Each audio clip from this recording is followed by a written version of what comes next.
Мојата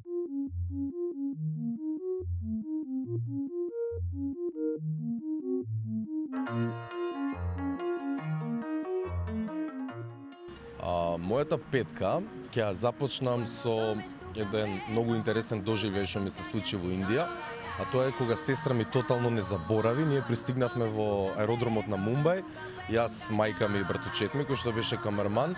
Арно, ама човекот што требаше да не пречека не беше дојден, затоа што сестра ми така си реши да медитира 10 дена во некој храм и не остаи тотално изгубени на аеродромот каде што се случија многу интересни работи. Еве да издвојам нешто од тоа е дека ја ме фати толку страшна паника и како никогаш во животот почнав да плачам. Седнав така на сред аеродром, таму имаше таксисти, луѓе, нели одма доаѓаат, нели ајде дојдете со нас, ние ќе ве сместиме хотел ово она. Ама мене ми беше пукна сум зашто веќе 2 дена патувавме со авион и тоа можам да го издвојам како еден така по откачен момент што ми се деси.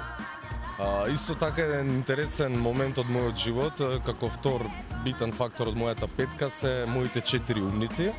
Еве, не знам дали ги фаќаш.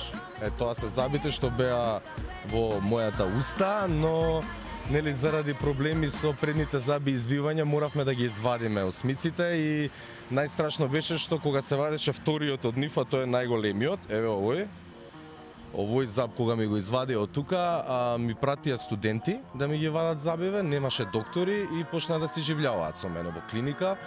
Саат и пол траеше операцијата, на крај требаше да се онесвестам за да дојде главниот доктор и за 3 секунди да ми го извади забот.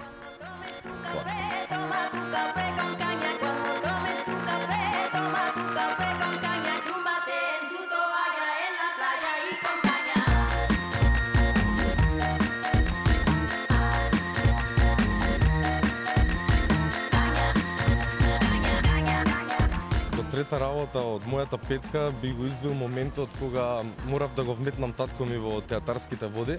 Требаше да изглуми комшија кој што не ме познава заради тоа што ја бев со едно девојче договорен, а девојчето не кеше да има никој дома кај мене нормално.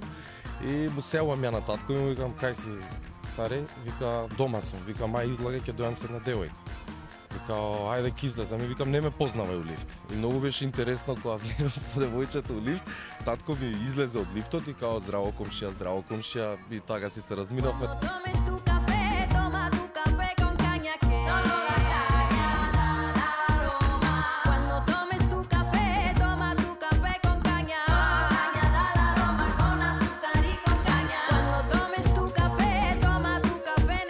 Четврта работа и доста интересна работа што дури ден денес ми се случува и морав да го издвојам како момент.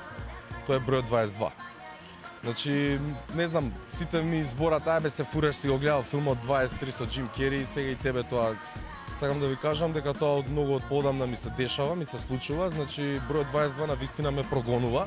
Па дури од што ме прогонува, мораше на крај, нели, на 22 мај да ми ја додела дипломата, што беше многу интересно. Исто така, сега да не ви набројувам, али многу случаи и дешавки, што не знам како дали може би јас го барам тој број на секаде, но на вистина тој број во многу ситуации ми се појавил, па за да проверам верноста и нели дали стварно тој број стои зад мене, се викам ај кидам у казино и ќе ставам 22 на рулет, што толку ме сака тој број и што е најинтересно се падна број 22.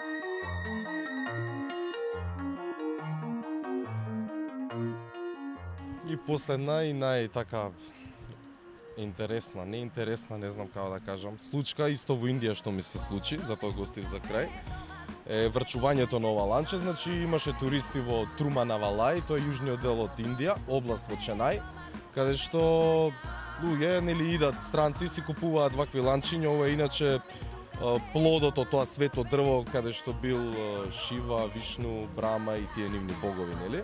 Каде што преспивале, не ја знам многу историјата, затоа нема да главам, али ланчево знам дека сите го добија со многу напор, многу чекање и нормално кеш пари што ги плаќаат таму, а мене сам ми дојде човекот, ме виде вака, ми вика кај тебе има посебна светлина и затоа сакам да ти го поклонам ланчето, ми го стави, ми рече немој никогаш да го вадиш, но мене ми се скина на 2 пати и мора 2 чвора да направам и си го чувам така каква мајлија.